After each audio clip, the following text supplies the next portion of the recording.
মাহফুজ আলম সাহেব যেরকম পানির কথা বলেছেন, সেরকম আরেকটি ভয়াবহ পরিস্থিতি হচ্ছে যে আমাদের জনসংখ্যা যেভাবে বাড়ছে, আমরা যদি সৌদি আরব বা কুয়েতের সবগুলো তেল খনিও এখানে নিয়ে আসি, তাহলে হয়তো আমরা এই এত রিসোর্স দিয়ে আমরা এত মানুষকে সমস্যার সমাধান করতে পারবো না। সেই জন্য আমাদেরকে অবশ্যই পপুলেশন কন্ট্রোলে যেতে হবে, আমাদের দেশের জনসংখ্যাকে সীমাবদ্ধতার মধ্যে আনতে হবে, এবং সেই জন্য এই হেলথ কেয়ার যে নিয়োগ হবে, এই হেলথ কেয়ারের শতকরা 80 থেকে 85% আমরা 1 লক্ষের মতন আমাদের টার্গেট নিয়োগ করার।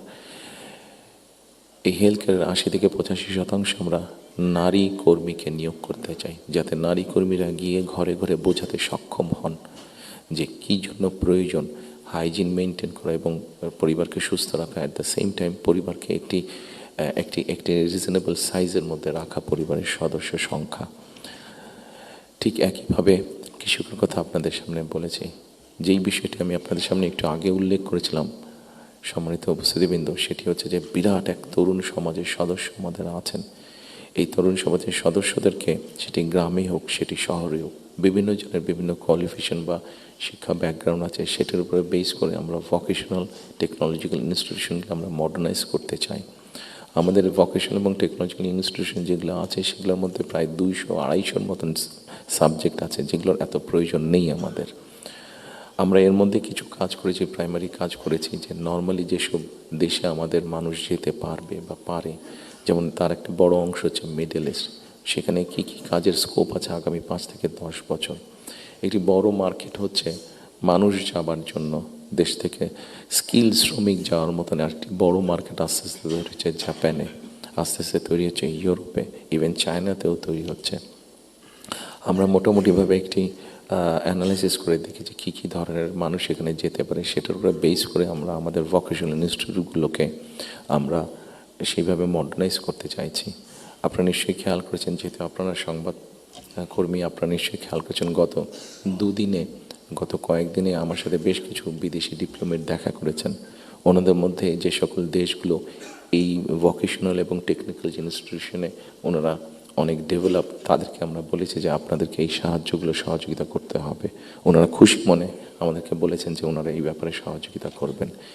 আমরা যদি আমাদের ছেলেদেরকে, এই মুহূর্তে 8 থেকে 10 লক্ষ মানুষ প্রতি বছর বিদেশে যাচ্ছে, তার মধ্যে প্রায় 6.5-7 লক্ষ মানুষ মধ্যপ্রাচ্যে যাচ্ছে, কিন্তু আপনারা যদি খেয়াল করে দেখেন যে তারা যে যাচ্ছেন মধ্যপ্রাচ্যে, তারা কিন্তু আনস্কিল্ড হিসাবে যাচ্ছেন। তাদেরকে যদি আমরা কিছুটা ভাষা শিখিয়ে দিতে পারি এবং সেখানে যেই কাজগুলোতে তারা যাচ্ছেন সেগুলোর ব্যাপারে মিনিমাম ট্রেনিং দিয়ে দিতে পারি, তাহলে কিন্তু গিয়ে তারা ওখানে বেটার করতে সক্ষম হবেন। ঠিক এইভাবে যদি আমরা রিসার্চ করে যদি মার্কেটগুলোকে বের করতে পারি, তাহলে দেশের বাইরে আমরা বহু সংখ্যক অ্যাকাউন্ট, যে 8 থেকে 10 লাখ, অ্যাবাউট 1 মিলিয়ন মানুষ বিদেশে যাচ্ছে, এটাকে খুব সহজে 2 থেকে 3 বছরের মধ্যে পসিবলি 1.5 to 2 মিলিয়ন করা যাবে। 15 থেকে 20 লক্ষ মানুষ করা যাবে। এবং 15 থেকে 20 লক্ষ মানুষ শুধু যাচ্ছেন না, তাদেরকে যদি ট্রেনিং এবং ল্যাঙ্গুয়েজ দিয়ে আমরা পাঠাতে পারি, তাহলে ভ্যালু অ্যাড হবে। এখন যদি কেউ $100 আর্ন করে মাসে, ইজিলি সেটা $300 নিয়ে আসতে পারবো, তাহলে বৈদেশিক মুদ্রার একটা বিশাল অংশ আমরা আনতে পারবো, যেটা দিয়ে আমরা কাজ করতে পারবো। আপনারা যেরকম বিভিন্ন বিষয়ে উল্লেখ করেছেন, বিভিন্ন দাবি দেওয়ার, সেই জিনিসগুলো আমরা পূরণ করতে পারবো। আমরা একটি জিনিস বিবেচনা করছি, এই মুহূর্তে এখন যদি আমরা দেখি আমাদের বৈদেশিক মুদ্রা উপার্জনের রাস্তা মূলত দুটি, একটি হচ্ছে গার্মেন্টস এবং একটি হচ্ছে আমাদের রিমিটেন্স, যেটা প্রবাসীরা পাঠিয়ে থাকেন কষ্ট করে। এইটির সংখ্যাকে আমরা বাড়াতে চাচ্ছি। আমরা একটি চিন্তা ভাবনা করেছি, এর মধ্যে নিজেদের মধ্যে আমরা আলাপ করেছি যে কোনো উদ্যোক্তা যদি একটি ইন্ডাস্ট্রি বা ফ্যাক্টরি সেট করেন, যেটির শতকরা 100 ভাগ পণ্য বিদেশে রফতানি হবে। যেমন কেউ যদি বলেন যে আমি এই কলমটি তৈরি করবো, কিন্তু এটা not for local market, absolutely for export market, তাহলে আমরা তাদেরকে বন্ডেড ফ্যাসিলিটি দেওয়ার কথা চিন্তা করছি। আমরা যদি বন্ডেড ফ্যাসিলিটিটা তাদেরকে দিতে পারি, আমাদের হিসাব বলে, আমাদের রিসার্চ বলে, তাতে এক্সপোর্টের সংখ্যা যেরকম বৃদ্ধি পাবে, তাতে উদ্যোক্তারাও খুশি হবে, এবং উদ্যোক্তারা যখন এখানে কোনো মিল কারখানা তৈরি করবেন, সেক্ষেত্রে আমরা আমাদের বহু বেকারের কর্মসংস্থান তৈরি করতে পারবো। কাজেই সম্মানিত উপস্থিতির মধ্যে আমি যদি এইভাবে আপনাদের সাথে আলোচনা করি অনেক সময় লাগবে, সময় কম, আপনার প্রত্যেকে ব্যস্ত মানুষ, প্রত্যেকে আপনাদের সময়ের মূল্য আছে। আমি আমার কিছু চিন্তা ভাবনাগুলো আপনাদের সামনে শেয়ার করলাম। আপনাদের এখানে কয়েকটি কথা খুব সম্ভবত উঠে এসছে যতটুকু আমার মনে পড়ছে। এখানে নয়া দিগন্ত সম্পাদক সাহেব একটু আগে বলেছেন যে আমার প্ল্যানটা পরিষ্কার না। আমার মনে হয় পুরোপুরি পরিষ্কার না হলেও কিছুটা হয়তো আমি পরিষ্কার করতে সক্ষম হয়েছি।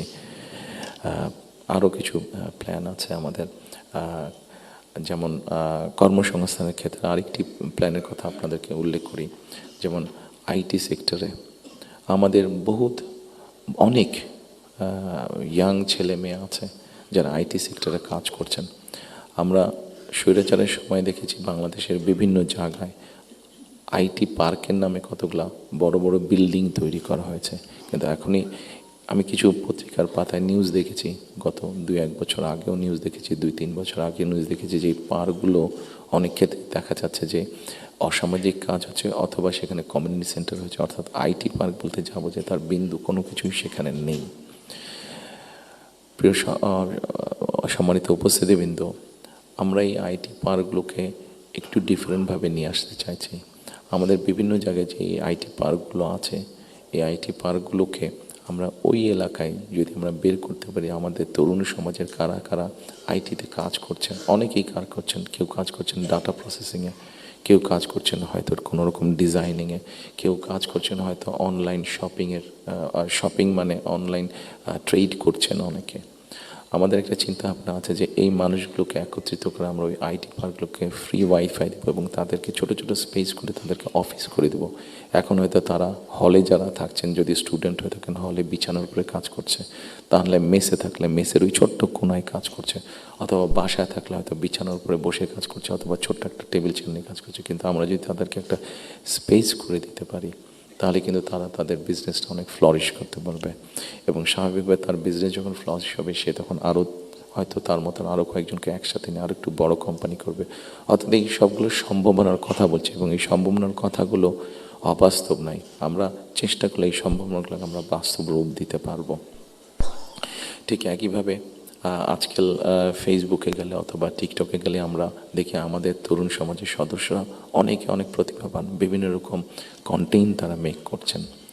এই কন্টেন্ট মেক করতে গেলে সরকারের কিছু পলিসি আছে, যেই পলিসিগুলো ঠিক করতে পারলে তাদের জন্য বেটার হবে, তাদের ইনকামটা বেড়ে যাবে। ইন্টারন্যাশনাল গেটওয়ে যে আছে, যেখানে কারেন্সি আসে বা যায়, এখানে কিছু সমস্যা আছে, পেপাল সহ এরকম যেগুলো আছে, আমরা এরই মধ্যে তাদের সাথে কথা বলেছি যে কীভাবে এই সমস্যাগুলো সমাধান করা যায়। অর্থাৎ যারা আমাদের অনলাইনে কাজ করবে বা কন্টেন্ট মেক করবে, এরা যে যাবে, এরা যে অ্যাড হবে, যে ইনকামটাতে আসবে, সেটা কিভাবে সহজে তাদের কাছে এসে পৌঁছতে পারে, এই ব্যাপারে আমরা তাদের সাথে মোটামুটিভাবে আলাপ করেছি। ইনশাল্লাহ আমরা গভর্নমেন্ট ফর্ম করতে পারলে এই ব্যাপারটা আমরা দ্রুততার সাথে করতে তখন সক্ষম হব এই সমস্যাটার সমাধান করতে। সম্মানিত উপস্থিতিবৃন্দ, আমাদের সামনে আপনারা এখানে অনেকে উপস্থিত আছেন যাদের অনেক লম্বা অভিজ্ঞতা আছে দেশ স্বাধীনের পর থেকে। আমাদের দেশ স্বাধীনের পর থেকে অনেক উথাল পাতাল ঝড় অনেক হয়েছে রাজনৈতিক অঙ্গন থেকে অর্থনৈতিক অঙ্গনে। এখানে একজন বক্তা বলে গিয়েছেন যে সামনে আমাদের চ্যালেঞ্জ আছে। একজন রাজনৈতিক কর্মী হিসাবে আমার কাছে মনে হয় সামনে আমাদের অনেক কঠিন চ্যালেঞ্জ আছে, আমাদের মধ্যে বিভিন্ন রকম মত পার্থক্য আছে।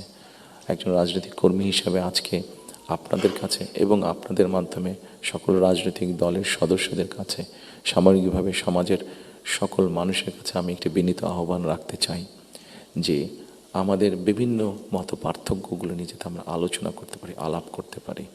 আমাদেরকে যে কোনো মূল্যে ডেমোক্রেটিক প্রসেস, যেটা আমরা 12 তারিখ থেকে ইনশাল্লাহ শুরু করতে যাচ্ছি। এখানে এনটিভির আমাদের ওনার নামটা আমি জহিরুল আলম সাহেব অনেক আগে আমার একটা ইন্টারভিউ নিয়েছিলেন। আমি ওনাকে খুব সম্ভবত ওনাকে বলেছিলাম, অথবা মতি ভাই এখানে উপস্থিত আছেন, মানব জীবনের মতি ভাই, খুব সম্ভব ওনার ইন্টারভিউতে আমি বলেছিলাম যে আমাদেরকে যে কোনো মূল্যে হোক ডেমোক্রেটিক প্রসেসটা চালু রাখতে হবে, আমাদের জবাবদিহিতাটা চালু রাখতে হবে যে কোনো মূল্যে। সেটি জাতীয় পর্যায়ে হোক, সেটি লোকাল পর্যায়ে হোক, অর্থাৎ ইউনিয়ন পরিষদ নির্বাচন, পৌরসভার নির্বাচন, লোকাল পর্যায়ে হোক, সেটা কোনো ট্রেড বডির ইলেকশন হোক, আমার ব্যক্তি যেটা বিশ্বাস, আমরা যে কোনো মূল্যে যদি এই যে জবাবদিহিতাটা, গণতান্ত্রিক প্রসেসটা যদি আমরা কন্টিনিউ করতে পারি, অনেক বেগ হয়তো আসবে, অনেক কঠিন হবে, কিন্তু একটা সার্টেন টাইম পর পর আমরা যদি গণতান্ত্রিক প্রসেসটাকে কন্টিনিউ করে যেতে পারি, তাহলে নিশ্চয়ই আমরা অবস্থার পরিবর্তন ঘটাতে সক্ষম হব। এবং আরেকটি কথা, কাউকে আঘাত না করেই আমি বলতে চাইছি, কোনো রাজনৈতিক দলের নেতা সদস্য কাউকে আমি আঘাত করতে চাইছি না। আমি আমার চিন্তাটা শুধু ওনাদের সামনে তুলে ধরতে চাইছি যে আসুন আমরা দেশের মানুষের শিক্ষা, দেশের মানুষের স্বাস্থ্য, দেশের নারীদের অধিকার, এম্পাওয়ারমেন্ট, কর্মসংস্থান, পরিবেশ, সব কিছু মিলিয়ে এই যে বিষয়গুলো, যেটি একটি সাধারণ মানুষের জন্য প্রযোজ্য, আমরা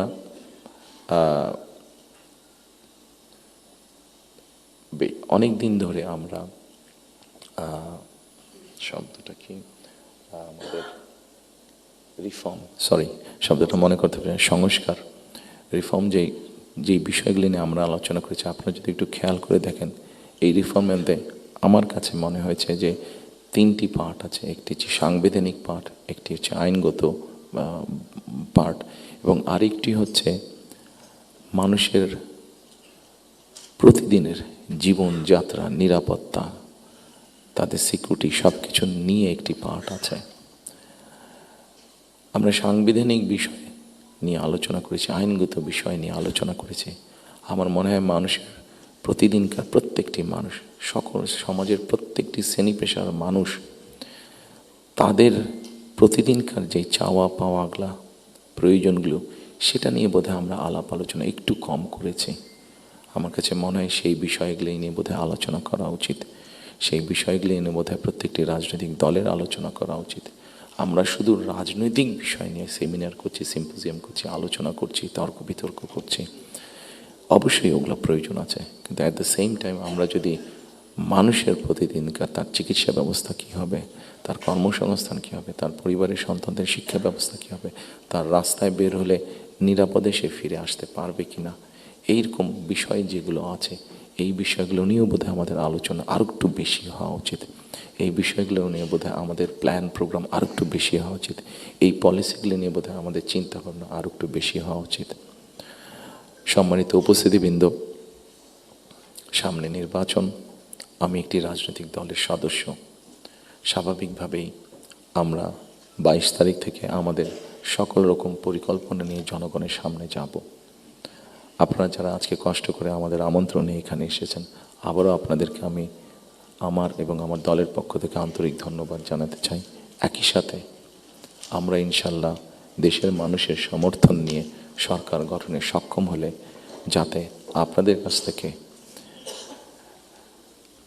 কাছ থেকে এমন ধরনের আলোচনা, সমালোচনা আমরা পাই যেটা আমাদেরকে সাহায্য করবে দেশকে সামনে এগিয়ে নিয়ে যেতে। শুধু সমালোচনা করার জন্য নয়, আপনাদের কাছ থেকে এমন সমালোচনা আমরা পাই যাতে আমরা দেশের মানুষের যে সমস্যাগুলো আছে, সেই সমস্যাগুলো যাতে আমরা সমাধান করতে সক্ষম হই, আমরা সরকার গঠনে সক্ষম হলে, সেই প্রত্যাশা রেখে আবার আপনাদেরকে ধন্যবাদ জানিয়ে আমার বক্তব্য শেষ করছি। আসসালামু আলাইকুম।